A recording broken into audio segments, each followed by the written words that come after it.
देखिए, मैंने last time कहा था फंड्स तीन तरह के होते हैं, है ना। फंड्स तीन तरह के होते हैं। एक है कंसोलिडेटेड फंड ऑफ इंडिया, याद है आपको।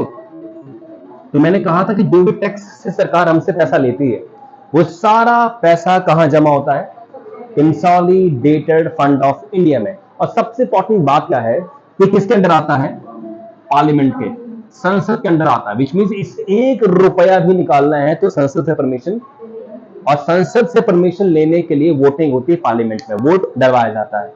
तो एमपीज जो होते हैं वोट करेंगे और वोट करने के बाद, परमिशन लेने के बाद ही पैसा वहां से निकाल सकते हैं। एंड सेकंड क्या था, पब्लिक फंड ऑफ इंडिया। इसमें पैसा कहां से आता है, वही जो एम्प्लॉयमेंट प्रोविडेंट फंड्स, जैसे ईपीएफ होता है, याद है आपको, या पीपीएफ होता है, या जीपीएफ होता है। तो इनमें जो लोग पैसा डालते हैं वो पैसा जाता कहां है, पब्लिक फंड ऑफ इंडिया में। तो सरकार इस पैसे को इस्तेमाल कर सकती है। ये किसके अंदर आता है, केंद्र सरकार के। तो सेंट्रल गवर्नमेंट के अंडर ये पैसा जो है वो आता है। तो केंद्र सरकार जब चाहे पैसा इस्तेमाल कर ले।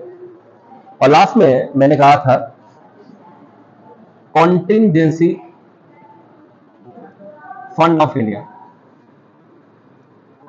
ये कल का मैं रिवाइज करवा रहा हूं पहले आपको। तो ये किसके अंदर आता है, राष्ट्रपति के।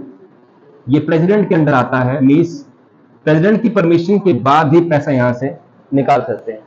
और इससे पैसा आता कहां से, सरकार समय समय पर पैसा इसमें डालती रहता है कि फ्यूचर में कोई समस्या आ जाए, कोई देश पर विपदा आ जाए तो उस पैसे को इस्तेमाल वहां से कर सके। इवन इसका शब्द का अर्थ ही क्या है, आपातकालीन स्थिति में, आपातकालीन स्थिति में पैसा यहां से निकाला जाता है कि नहीं। आपातकालीन, जैसे घर में आपातकालीन आ जाए तो गहने गिरवी रखे जाते हैं ना, घर के गहने कब बिकते हैं, इमरजेंसी आ जाए। जैसे कोई घर में सीरियस बीमार हो गया और 15 लाख 10 लाख चाहिए, तो कहां से लाएंगे सर। एक एवरेज मीडियम क्लास फैमिली के पास इतना धन नहीं होता इलाज के लिए। जो फ्लोर घर में घट जाए, जैसे कि अर्थक्वेक हुआ या कोई फ्लड आया और घर पूरा टूट गया, बह गया पानी के अंदर, तो भी से कुल्लू में फिलहाल क्या हुआ है, कुल्लू मंडी में घर पूरे पानी में बह गए। तो लोगों के लिए सबसे बड़ी रिक्वायरमेंट क्या है कि कोई ठिकाना जल्दी से बना लिया जाए। तो थोड़ा सा भी घर बनाना हो तो 10 लाख तो आराम से, या 5 लाख तो कम से कम चाहिए, 5 लाख तो मिनिमम चाहिए। तो ऐसी कंडीशन में भी इमरजेंसी में आप पैसा घर से गहने वगैरह बेच के कुछ करते हैं। तो वैसे ही इस देश की सरकार के पास वो फंड कहां है, कॉन्टिजेंसी फंड ऑफ इंडिया। ये राष्ट्रपति के अंदर आता है और राष्ट्रपति की अनुमति से ही पैसा यहां से निकाल सकते हैं। तो कंडीशन क्या है कि देश पर आपातकालीन हो तब पैसा वहां से निकालेंगे, अदरवाइज पैसा वहां से नहीं निकाला जाएगा। तो ये मैंने फंड्स की बात आपसे कही थी। हम बात करेंगे बजट के बारे में, कुछ बातें बजट के बारे में कुछ डिस्कशन करेंगे। डाली टॉपिक बजट।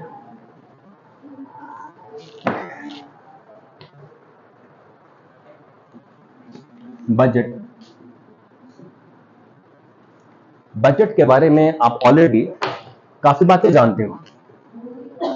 क्या जानते हो आप, what is budget, any guess. Budget एक ब्यौरा है जो सरकार जनता को देती है कि हमने कितना पैसा कमाया और कितना पैसा आप पर खर्च करने वाले हैं। ये होता है बजट, सही है। अब बजट शब्द क्या इंडियन है या किसी और कंट्री का है, किसी और कंट्री का है। अभी हाल फिलहाल में एक सवाल आया पंजाब पटवारी के एग्जाम के अंदर, जो अभी हुआ है। पंजाब सरकार काफी एग्जाम निकाल रही है, हिमाचल सरकार को ही थोड़ा सा डायबिटीज हो रखी है, फिलहाल वो एग्जाम नहीं निकाल रही है। देखा जाए तो पंजाब सरकार का जो हिमाचल पटवारी वाला एग्जाम हो, सॉरी पंजाब पटवारी वाला, तो उसमें क्वेश्चन आया था कि बजट शब्द जो है ना वो कौन सी लैंग्वेज का है।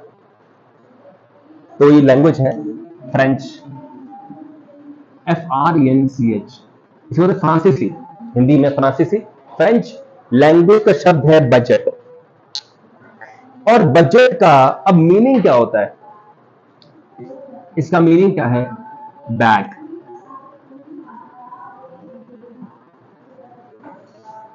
बैग, तो फ्रांस में बैग शब्द है अंग्रेजी का। बैग शब्द क्या है, बैग को हिंदी में क्या बोलते हैं, बस्ता, थैला, थैला बोलते हैं हिंदी में, और अंग्रेजी में कहते हैं बैग, और इसी को फ्रांस में बोलते हैं बजट, राइट। तो अब सवाल है कि सरकार, हिमाचल देश की सरकार ने ये शब्द जब बजट लिया तो इसका मतलब क्या है। बजट मतलब सीधी सी बात है एक बैग जिसमें सरकार कागज लेके आती है, उन कागजों पे ब्यौरा होता है किस बात का, कि कितना पैसा कहां से कमाया और कितना पैसा कहां खर्च करने वाली है। क्या आप लोगों ने कभी बजट स्पीच देने के लिए जब फाइनेंस मिनिस्टर आते हैं, जब देश के वित्त मंत्री बजट को पेश करने संसद में आते हैं तो उनके हाथ में क्या होता है, इसी को बोलते हैं बजट। तो उस बैग में कागज होते हैं, और कागज किस बारे में है, सरकार ने कितने पैसे कहां से बनाए, मैंने कमाए, और कहां कहां खर्च वो करने वाली है। तो वो शब्द फिर इस तरह से इंस्पायर्ड है। तो थोड़ा सा लिखिएगा, बजट शब्द का क्या मतलब अर्थ है ना, का अर्थ थैला या बैग है। The meaning of budget word is bag, the meaning of budget word is bag. Budget शब्द का अर्थ थैला या बैग है, जिसे वित्त मंत्री लेकर संसद में आते हैं, which is carried by the finance minister, जिसे देश के वित्त मंत्री लेकर संसद में आते हैं, which is carried by the finance minister to the parliament। इस थैले में, इन दिस बैग, इस थैले में सरकार की कमाई और सरकार के खर्च का ब्यौरा होता है। In this bag there is information about the government income and expenditure. इस बैग में सरकार की कमाई और सरकार के खर्च का ब्यौरा होता है। तो बजट चाहे पंजाब सरकार का है, हिमाचल सरकार का है, केंद्र सरकार का है, बजट का सीधा अर्थ है एक बैग जिसे वित्त मंत्री लेकर आते हैं। उस बैग में कागज हैं, डॉक्यूमेंट्स हैं। उन डॉक्यूमेंट्स में क्या लिखा हुआ है, सोर्सेज ऑफ इनकम, पैसा कहां कहां से कमाया और कहां कहां खर्च आप करने वाले हैं। जनता को जानकारी देनी पड़ती है। देखिए, सरकार हमसे पैसा लेती है टैक्स के रूप में और दावा करती है हम पे वो खर्च करेगी। सरकार हम पे पैसा कहां कहां खर्च करती है, एक फ्री स्कूल्स, सरकारी school, almost free hospital, almost, क्योंकि उसमें थोड़ा पैसा आपसे चार्ज कर लेते हैं टेस्ट करने का, दवाइयां बाहर से लेनी पड़ती हैं, जो भी है, तो कुछ हद तक फ्री इलाज है कि नहीं है सरकारी हॉस्पिटल्स में। फिर हमारे जो रोड होते हैं, स्टेट हाईवेज, आसपास की रोड, आपके गांव को जो रोड जाती है यहां से पक्की हो रही है, डंगे लग रहे हैं, ये पैसा कौन खर्च कर रहा है, सरकार खर्च कर रही है। डिपो पे राशन सस्ता मिलता है, कौन दे रही है, सरकार दे रही है। अनएम्प्लॉयमेंट भत्ता, बेरोजगार है, पैसा मिलेगा पर मंथ 2000 रुपए या 1000 रुपए, ये कौन दे रही है, सरकार दे रही है। वृद्धा पेंशन कौन दे रही है, सरकार दे रही है। पुलिस हमारी सिक्योरिटी के लिए हमेशा मौजूद है, हमेशा मौजूद है पुलिस, उनको सैलरी कौन देता है, सरकार खर्च करती है हमारी सेफ्टी, हमारी सिक्योरिटी के लिए। बॉर्डर पर आर्मी खड़ी है ताकि हमारी बॉर्डर सुरक्षित रहे, उनको कौन पैसा दे रही है, सरकार दे रही है ना, है कि नहीं है। यदि किसी व्यक्ति के सांप काटने से या किसी चीते ने उसे खा लिया या मार दिया व्यक्ति को, सरकार उसके लिए पैसा देती है, ये पैसा सरकार लोगों को देती है। एक्सीडेंट हो जाए बस का, या कोई व्यक्ति जो है घास महिला काटती हुई जंगल से गिर जाए तो पैसे मिलते हैं। सरकार कितना पैसा हमें देती है, तो लाती कहां से? हाँ जी, नहीं, पर पैसा, इतना पैसा हम पे खर्च कर रही है तो ला कहां से रही है पैसा वो? तो सरकार हम पे टैक्स लगाती है। सही है। टैक्स कहां कहां लगाती है? एक तो इनकम टैक्स। अगर आपकी इनकम साल में 7 लाख से ज्यादा है तो आपको इनकम टैक्स देना पड़ेगा, वो तो अलग हो गया मैटर। एक टैक्स जो हम सभी दे रहे हैं, यदि आप बिस्किट्स खाते हैं तो टैक्स देते हैं, आप नमक खाते हैं तो टैक्स देते हैं, आप हल्दी का पैकेट यूज करते हैं, हल्दी यूज करते हैं तो टैक्स देते हैं, सॉल्ट से लेके मसाले तक टैक्स देते हैं, आप गाड़ी लेते हैं तो टैक्स देते हैं, आप फोन लेते हैं तो टैक्स देते हैं, आप ब्यूटी प्रोडक्ट यूज करते हैं, शैम्पू, ये साबुन वगैरह सब पे क्या देते हैं आप लोग? टैक्स। बल्ब, फैन, एवरीथिंग, जो भी कपड़े वपड़े सब पे क्या देते हैं आप? टैक्स देते हैं। कुछ नहीं जिस पे टैक्स नहीं है। हाँ, ये बात सही है कि अगर आपकी जो शर्ट है या ट्राउजर है वो 500 रुपए से नीचे है तो उस पर कोई टैक्स नहीं है। सरकार का पर्पज है कि गरीब लोगों पर टैक्स की मार ना पड़े। तो आपकी टी शर्ट या आपका ट्राउजर 500 रुपए से नीचे तो कोई टैक्स नहीं है। जूते आपके 1000 रुपए से नीचे है तो कोई टैक्स नहीं, इसके ऊपर टैक्स होता है। तो हमेशा एक्सेप्शन तो है, पर ज्यादातर केसेस में अगर मिंजर के कपड़े आप लेने जाएं, ये अनटैक्सेबल है कि नहीं है? मिंजर कपड़ों पर लिखा होता है कि कोई ब्रांड लिखा होता है? हाँ, कैसे बिकते हैं वो? 200 रुपए के 4, नहीं सॉरी, 200 रुपए का 1 या 250 रुपए के 2, ऐसे बोल देते हैं। कोई ब्रांड है उसके ऊपर? नहीं ना, ब्रांड उसके ऊपर, विच मीन्स वो एक सस्ता कपड़ा है जो 4 दिन ही चलेगा, राइट?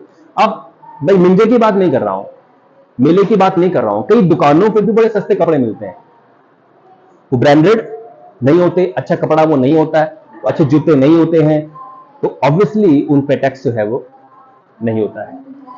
कई जूते आपको दिखेंगे मिंजर में जो 300 रुपए के है कि नहीं है, 400 रुपए के हैं, इतने सस्ते, इन पे क्यों टैक्स सरकार ले? क्योंकि ये कौन यूज करेगा? कौन यूज करेगा इनको? ऐसे में गरीब आदमी यूज करते हैं, मेला होता सब ले लेते हैं उनको। पर मेरे बोलने का अर्थ क्या है कि सरकार का कहना यह है कि जो लोग ब्रांडेड कपड़े लेते हैं उन पे टैक्स लगाया जाए, जिनके शौक बड़े हैं, तो जिनको बस कपड़ा ही पहनना है, 250 का है, 300 का, 400 का है, तो फिर उन पे टैक्स की मार ना डाली जाए। बात है कि नहीं? तो ज्यादातर केसेस में कुछ चीजों पे छूट होती है।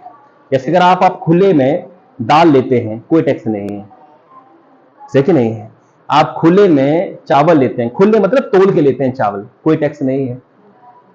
और लेते खुले में आप क्या लेते हैं? और सब्जियां लेते हैं, आलू लेते हैं, प्याज लेते हैं, उन पे कोई टैक्स नहीं है। जो सामान खुले में तोल कर लेते हैं आप, उस पर कोई टैक्स नहीं है। और जो पैक होके आता है, पैक होकर कंपनी के द्वारा आता है, उस पर टैक्स होता है। दाल आप खुली लेते हैं तोल कर, कोई टैक्स नहीं है। पतंजलि की दाल लेंगे तो टैक्स है, क्योंकि आपको दाल नहीं खानी है, आपको रामदेव की दाल खानी है, तो उस पर टैक्स देना पड़ेगा, क्योंकि आपकी प्रेफरेंस क्या है? ब्रांड, ना कि आप खुला शहद लेते हैं, कोई टैक्स नहीं है। डाबर का लेंगे तो टैक्स है। तो ब्रांडिंग पैकिंग होगी तो उस पर टैक्स पड़ेगा। तो जो भी हम टैक्स देते हैं, ये बात साफ है। पेट्रोल डीजल भरवाते हैं तो हम टैक्स देते हैं। इवन आपकी गाड़ी अगर नहीं भी है तो भी आप बस में जाते हैं ना, आप किराया देते हैं। गाड़ी किस पे चल रही है? डीजल पर, डीजल पे टैक्स है, तो आप इनडायरेक्टली टैक्स पे कर रहे हो बस में चढ़कर भी। Is it true not?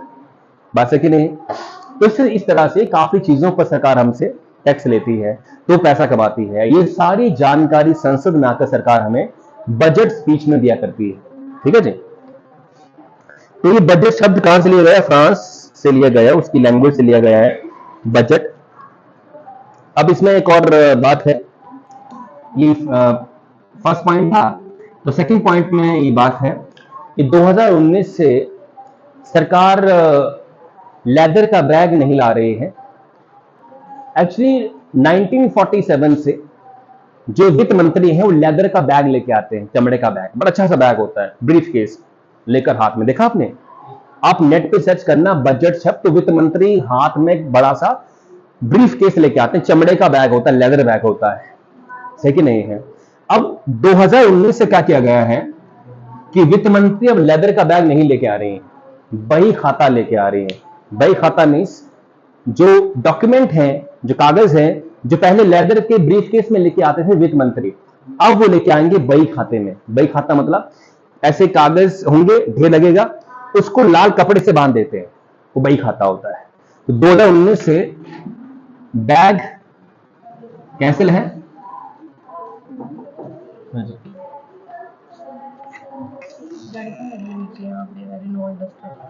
Duster गाड़ी, डस्टर कोई गाड़ी पे आया क्या यहाँ तक? कार पे नहीं है।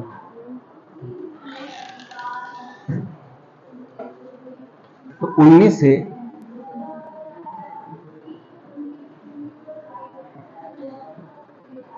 बही खाता, बही खाता मीन्स आप याद रखिएगा, लाल कपड़ा होता है, लाल कपड़े से डॉक्यूमेंट्स को बांधा जाता है, को बांधा जाता है। तो इतना अच्छा ब्रीफ केस छोड़कर सरकार जो है वो लाल कपड़े में कागज को बांध के लेके आ रही है, ये क्या चक्कर है? तो भाजपा सरकार की वित्त मंत्री, नाम उनका निर्मला सीतारमण, जो हमारी वित्त मंत्री हैं,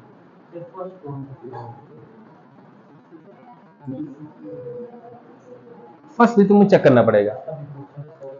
हाँ जी, हाँ जी, क्योंकि दो तरह की कैबिनेट थी, दो तरह की सरकार थी। जैसे एक थी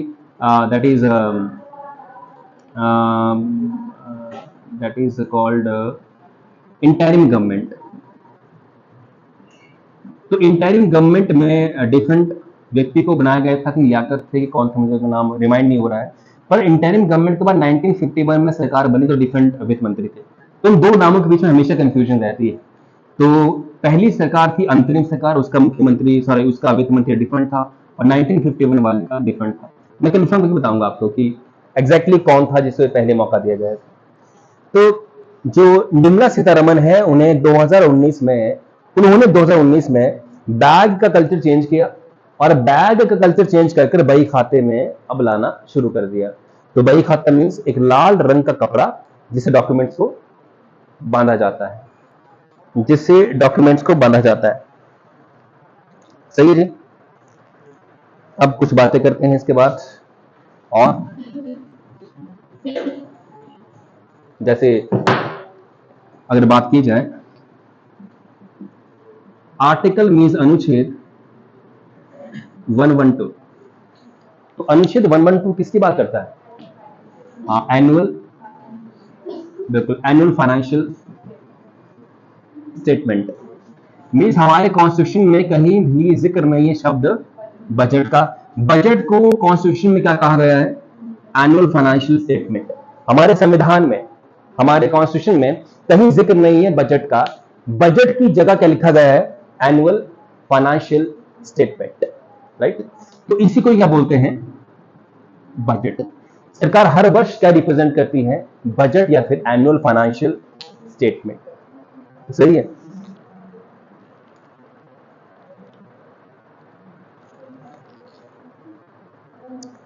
नाउ आर्टिकल 265 नेक्स्ट है।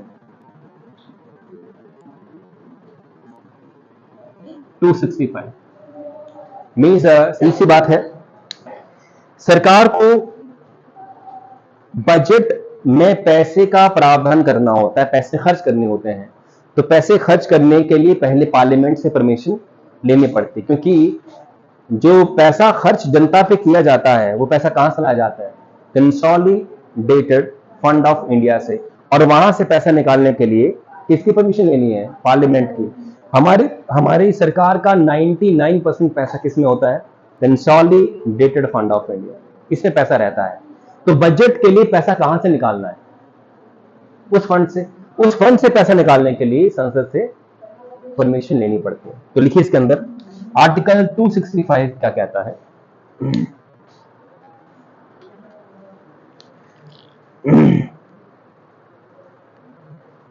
तो आर्टिकल 265 में दो बातें हैं। पहले हम लिख लेते हैं इसके अंदर कि सरकार को कोई भी नया कर या नया टैक्स लगाना है तो उसके लिए भी किसकी मंजूरी चाहिए? संसद की। लिखिए इसके अंदर, government cannot introduce new taxes without the permission of parliament. सरकार संसद की मर्जी के बगैर, सरकार संसद की मर्जी के बगैर, सरकार संसद की मर्जी के बगैर कोई भी नया कर नहीं लगा सकती है। कोई भी नया कर नहीं लगा सकती। लिखिएगा इसमें, अगली लाइन में लिखिएगा इसके अंदर, सरकार को एक वित्त विधेयक पारित करवाना होता है। Government has to pass a finance bill. सरकार को एक वित्त विधेयक पास या पारित करवाना होता है। Government has to pass a finance bill. तो विच मीन्स नया कोई टैक्स लगाना है तो किसकी मंजूरी चाहिए? पार्लियामेंट की, संसद की। और उसके लिए कौन सा विधेयक लगाया जाता है? वित्त विधेयक मीन्स फाइनेंस बिल। आर्टिकल 265 के अधीन ऐसा कहा गया है। ये बात यहां से है, राइट। और पैसा निकालना तो भी जो है परमिशन की चाहिए। अब बात करें जो पैसा निकालने की बात है, एप्रोप्रिएशन बिल, फाइनेंस बिल और एप्रोप्रिएशन बिल। एप्रोप्रिएशन बिल को कहते हैं विनियोग विधेयक। विनियोग विधेयक। आर्टिकल 114 लिखिए। आर्टिकल्स क्या होते हैं? अनुच्छेद। मैंने कॉन्स्टिट्यूशन के अंदर कई तरह के अनुच्छेद आर्टिकल्स हैं। तो आर्टिकल 114 किस बारे में है? एप्रोप्रिएशन बिल के बारे में। Very very important. Appropriation bill. अच्छा, एप्रोप्रिएशन बिल और फाइनेंस बिल। एप्रोप्रिएशन बिल को हिंदी में कहते हैं विनियोग। विनियोग। विनियोग। विनियोग विधेयक। विनियोग विधेयक मीन्स एप्रोप्रिएशन बिल। सरकार को नए कर लगाने हैं तो कौन सा विधेयक पास करना होगा? वित्त विधेयक मीन्स फाइनेंस बिल। और पैसा खर्च करना है तो एप्रोप्रिएशन बिल या फिर विनियोग विधेयक। देखिए, टैक्स के बढ़ाने और कम करने से सरकार की इनकम पर असर पड़ेगा, पर सरकार पैसा खर्च करना चाहती है तो परमिशन जो लेती है वो संसद से, तो किस बिल के अधीन लेती है? विनियोग विधेयक या फिर एप्रोप्रिएशन। अंडरस्टैंड करिए, सरकार को पैसा निकालना है या फिर नए कर लगाने हैं तो कौन सा विधेयक है? वित्त विधेयक या फिर फाइनेंस बिल। सरकार को वो पैसा खर्च करना है तो कौन सा विधेयक? विनियोग विधेयक या फिर एप्रोप्रिएशन बिल। लिखिएगा। आप जानते हैं एक भी रुपया सरकार अपनी इच्छा से खर्च नहीं कर सकती है, उसे संसद की परमिशन लेनी पड़ती है। और वो परमिशन कौन से विधेयक के अधीन ली जाती है? विनियोग विधेयक में से एप्रोप्रिएशन बिल। तो कई बार आपसे लोग पूछ लेते हैं कि फाइनेंस बिल और एप्रोप्रिएशन बिल में क्या फर्क है? तो फाइनेंस बिल किस बारे में है? पैसा निकालने के बारे में या फिर नए टैक्सेस लगाने के बारे में। और ये वाला पैसा खर्च करने के बारे में। ठीक है, लिखिए इसके अंदर, appropriation bill is about spending money. विनियोग विधेयक पैसा खर्च करने के बारे में। पैसा खर्च करने के बारे में। The appropriation bill is about spending money. पैसा खर्च करने के बारे में। बोल साहब, central government cannot withdraw any money. केंद्र सरकार कोई भी पैसा बिना संसद की मंजूरी के नहीं निकाल सकती। केंद्र सरकार कोई भी पैसा बिना संसद की मंजूरी के नहीं निकाल सकती है। Central government cannot withdraw any amount of money without the permission from central government. Without the permission from central government. और इसी मंजूरी के लिए and for that permission, और इसी मंजूरी के लिए and for that permission, और इसी मंजूरी के लिए and for that permission विनियोग विधेयक पारित किया जाता है and for that permission appropriation bill is passed and for that permission appropriation bill is passed. इसी मंजूरी के लिए विनियोग विधेयक जारी किया जाता है या पास किया जाता है या फिर पारित किया जाता है. Then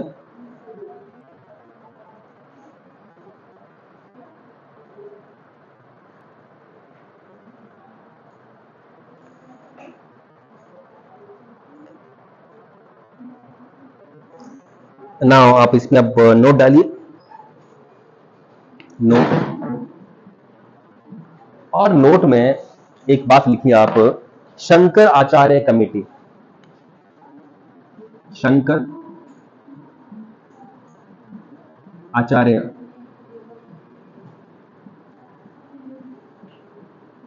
committee. शंकर आचार्य कमेटी किस बारे में है? पहली बात तो ये 2016 और 2017 के वित्त वर्ष में बनाई गई थी शंकर आचार्य कमेटी. तो जरा लिखना ब्रैकेट में कि 2016-2017 के वित्त वर्ष में इस कमेटी का गठन होता है. अब इस कमेटी की रिकमेंडेशन क्या थी, सुझाव क्या थे? इस कमेटी का सुझाव था कि जो हमारा वित्त वर्ष है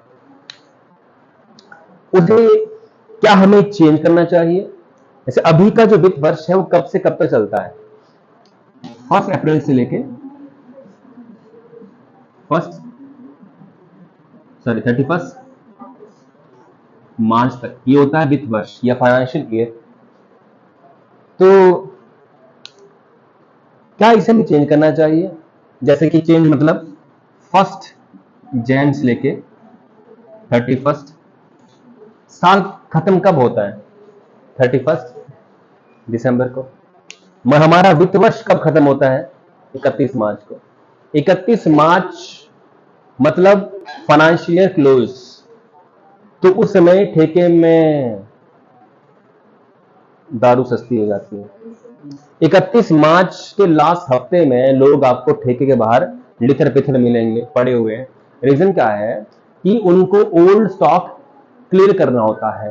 और अब 1 अप्रैल से नया साल स्टार्ट हो रहा होता है. नया साल कौन से वाला? नया फाइनेंशियल ईयर, नया वित्त वर्ष स्टार्ट हो रहा होता है. तो उनको पिछला स्टॉक 31 मार्च तक खाली करना है. तो अब जो है उनको सस्ते में बेचनी पड़ती है कि नहीं? तो इसलिए क्या ये जो वित्त वर्ष है 1 अप्रैल से 31 मार्च तक इसे चेंज करना चाहिए? 1 जनवरी से लेके 31 दिसंबर तक. देखिए अच्छा क्या होना चाहिए, अच्छा क्या हो, जैसे साल खत्म हो तो वित्त वर्ष भी खत्म हो जाए. कंफ्यूजन क्यों है कि साल खत्म होता है 31 दिसंबर को और वित्त वर्ष खत्म होता है 31 मार्च को? ये कंफ्यूजन क्यों क्रिएट की गई हुई है? तो रीजन क्या है कि 31 मार्च और 1 अप्रैल क्यों किया गया हुआ है? इसके पीछे रीजन क्या है? तो रीजन ये है कि जो हिंदू कैलेंडर है वो मार्च के लगभग एंड में स्टार्ट होता है. ये जो कैलेंडर है ये क्रिश्चियन कैलेंडर है. क्रिश्चियन कैलेंडर 31 दिसंबर को साल खत्म होता है क्रिश्चियन कैलेंडर के अंदर. जियोर्जियन कैलेंडर बोलते हैं. जियोर्जियन कैलेंडर, यह है जियोर्जियन कैलेंडर, GEO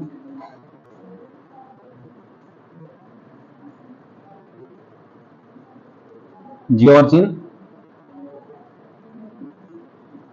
कैलेंडर माने क्रिश्चियन वाला कैलेंडर 31 को खत्म होता है. 3 धर्म है, जैसे मान लो Christians, Muslims and Hindu. Suppose Christian follow करते हैं जियोर्जियन कैलेंडर, हिंदू फॉलो करते हैं शक संवत.